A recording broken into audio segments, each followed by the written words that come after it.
আমার ভাই বোনেরা, এই মুহূর্তে আলিম সাহেব আল্লাহ রাব্বুল আলামিনকে বলবেন, আরে মালিক, আমাকে আপনি জান্নাতে যাওয়ার জন্য পারমিশন দিয়েছেন। মালিক রে, ওই যে তাকায়া দেখেন, আমি যখন জান্নাতের মধ্যে যাওয়ার জন্য রওনা হয়ে গিয়েছি, এমনিতেই কিছু সংখ্যক লোক আমার সামনে এসে আমার পথ আটকে ধরেছে। ওগো আল্লাহ, তারা বিভিন্ন অভিযোগ আমার সামনে পেশ করছে। ওগো আল্লাহ, দুনিয়াতে থাকা অবস্থায় আমি কোরআন হাদিস শিক্ষা করার জন্য অমুক ব্যক্তি আমাকে 10টা টাকা দিয়ে সহযোগিতা করেছিল। ওগো আল্লাহ, অমুক ব্যক্তি আমাকে একটা কিতাব কিনে দিয়েছিল। ওগো আল্লাহ, অমুক ব্যক্তির বাড়িতে লজিং খাইয়া আমি কোরআন হাদিস শিক্ষা করেছিলাম। আল্লাহ গো, এই মুহূর্তে আমি আপনার কাছে চাই, আমার সাথে আমার সহযোগী সমস্তদেরকে জান্নাতের মধ্যে দেওয়ার জন্য আপনার কাছে আমি আবেদন জানাইলাম। জুড়ে জুড়ে কোন সুবহানাল্লাহ। তাহলে তলবেল ইলমদেরকে সহযোগিতা করার দরকার আছে না নাই? এদেরকে সহযোগিতা করলে লাভ আছে না নাই? মুহতারাম হাজিরিন, যেই সমস্ত মানুষ আলিমদেরকে দেখে মাথা ব্যথা শুরু হয়ে যায়, শরীরে চুলকানি শুরু হয়ে যায়, মুহতারাম হাজিরিনে কেরাম, নির্দ্বিধায় বিশ্বাস করতে হবে তার জন্মে সমস্যা আছে। জোরে কোন ঠিক কিনা? জন্মে সমস্যা আছে। যদি জন্মে সমস্যা না থাকে, তাহলে আলিমদের সাথে বেয়াদবি করতে পারে না, আলিমদের সাথে চোখ রাঙিয়ে কথা বলতে পারে না। ঠিক কিনা? জোরে জোরে কোন ঠিক কিনা? এক ব্যক্তি নবীজি মুহাম্মদুর রাসূলুল্লাহ সাল্লাল্লাহু আলাইহি ওয়াসাল্লামের কাছে এসে বলতেছে, ওগো নবীজি, ওয়ালিদ ইবনে মুগিরা আপনাকে বিভিন্নভাবে গালিগালাজ করে, আপনার বিরোধিতা করে, আপনাকে গালিগালাজ করে। নবীজি সাল্লাল্লাহু আলাইহি ওয়াসাল্লাম বলেন, ওয়ালিদ ইবনে মুগিরা সে তো আমাকে গালি দিবেই, কারণ তার জন্মে সমস্যা আছে।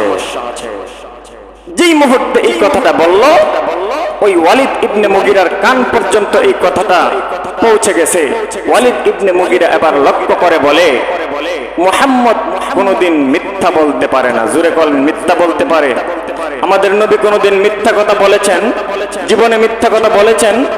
জীবনেও মিথ্যা কথা বলে নাই। আমার রাসূল সাদিক, আমার রাসূল আমিন। এটা শুধুমাত্র আমরা উম্মত, আমরা বিশ্বাস করি তা নয়, মক্কার বেঈমান কাফেররাও আমার রাসূল করিম সাল্লাল্লাহু আলাইহি ওয়াসাল্লামকে সাদিক, আমার রাসূল সাল্লাল্লাহু আলাইহি ওয়াসাল্লামকে আমিন বলতে বাধ্য হয়েছেন। ঠিক কিনা? জোরে কও। এখন লক্ষ্য করে বলে, ওয়ালিদ ইবনে মুগিরা, মুহাম্মদ কোনদিন মিথ্যা বলতে পারে না, সুতরাং আমার জন্মটা সঠিক কিনা, আমার বাবা সঠিক কিনা, এটা একমাত্র বলতে পারে কে? মা। ওয়ালিদ ইবনে মুগিরা বলেন, আমি আমার মায়ের কাছে চলে গেলাম, উন্মুক্ত তরবারি নিয়ে আমি আমার মায়ের কাছে চলে গেলাম। ওগো আম্মা, আপনি তো একমাত্র বলতে পারেন আমার জন্মের খবর, আমার জন্মদাতা, আমি যাকে আব্বা বলে ডাকি, সে কি আমার জন্মদাতা পিতা কিনা, এটা একমাত্র আপনি বলতে পারেন, পৃথিবীর আর কেউ বলতে পারে না। ওগো আম্মা, আমি আপনার কাছে জানতে চাই, মুহাম্মদ আমার সম্পর্কে বলেছে আমার নাকি জন্মে সমস্যা আছে, আমি নাকি জারদ সন্তান, এই কথাটা আপনার কাছ থেকে আমি জানতে চাই। ওগো আম্মা, আপনি সত্য কথা বলবেন। যদি আপনি সত্য কথা না বলেন, এই দেখেন উন্মুক্ত তরবারি একটা আঘাত করে আপনার দেহ থেকে আমি আপনার মাথাটাকে দ্বিখণ্ডিত করে দেব। ওয়ালিদ ইবনে মুগিরার আম্মা লক্ষ্য করে বলতেছেন, ও ওয়ালিদ ইবনে মুগিরা, শোনো, তুমি যাকে আব্বা বলে ডাকো, আসলে সে তোমার আব্বা নয়, তোমার চাচা হলো তোমার সত্যিকারের বাবা। আমার ভাই বোনেরা, ওয়ালিদ ইবনে মুগিরার আম্মা এবার লক্ষ্য করে বলে, ওয়ালিদ, তোমার চাচা, তোমার বাবা ব্যবসার উদ্দেশ্যে রওনা হয়ে গিয়েছিল।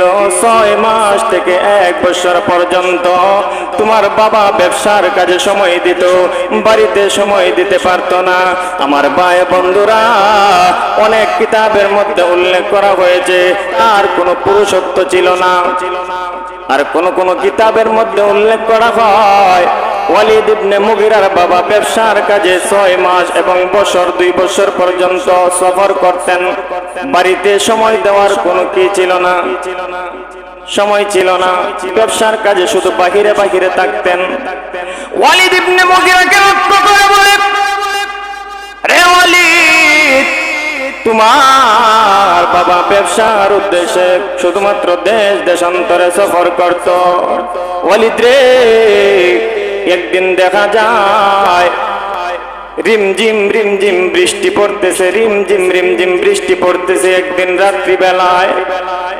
যে মুহূর্তে রিমঝিম রিমঝিম বৃষ্টি পড়তেছে, এই মুহূর্তে তোমার চাচা আমার ঘরে প্রবেশ করে। রে ওয়ালিদ, তোমার চাচা আমার ঘরে যখন প্রবেশ করে, তোমার চাচার সাথে আমি কথাবার্তা বলতে বলতে বলতে বলতে এক পর্যায়ে তোমার চাচার সাথে আমার একটা মহব্বত সৃষ্টি হয়ে যায়। মহব্বত সৃষ্টি হয়ে যাওয়ার পরে এক পর্যায়ে সেই মহব্বতের টানে তোমার চাচার সাথে আমি বিছানায় যেতে বাধ্য হই। জুরে জুরে কোন নাউজুবিল্লাহ। এক পর্যায়ে তোমার চাচার সাথে আমি বিছানায় যাইতে বাধ্য হয়ে গেলাম। ওয়ালিদ রে, যেই দিন তোমার চাচার সাথে আমি বিছানায় গিয়েছিলাম, আরে ওয়ালিদ, সেই দিন তুমি জন্মগ্রহণ করেছিলে। সুতরাং মুহাম্মদ যে বলেছে তুমি জারদ সন্তান, তোমার জন্মের মধ্যে বেজাল রয়েছে, 100% মুহাম্মদ সত্য বলেছে। 100% মুহাম্মদ সত্য বলেছে, তোমার জন্মে বেজাল আছে। আল্লাহর রাসূল বলেন, শুধুমাত্র তা নয়, আমি নবীকে যে গালি দেবে শুধুমাত্র তারা জারদ সন্তান নয়, যে ব্যক্তি আমি আনেওয়ালা উম্মতের মধ্যে হক্কানে উলামায়ে কেরাম থাকবে, ওই হক্কানে উলামায়ে কেরামদের সাথে যারা চোখ রাঙিয়ে কথা বলবে, হক্কানে উলামায়ে কেরামকে যারা গালি দিবে, ওই সমস্ত লোকদের অবশ্যই অবশ্যই জন্মে সমস্যা আছে।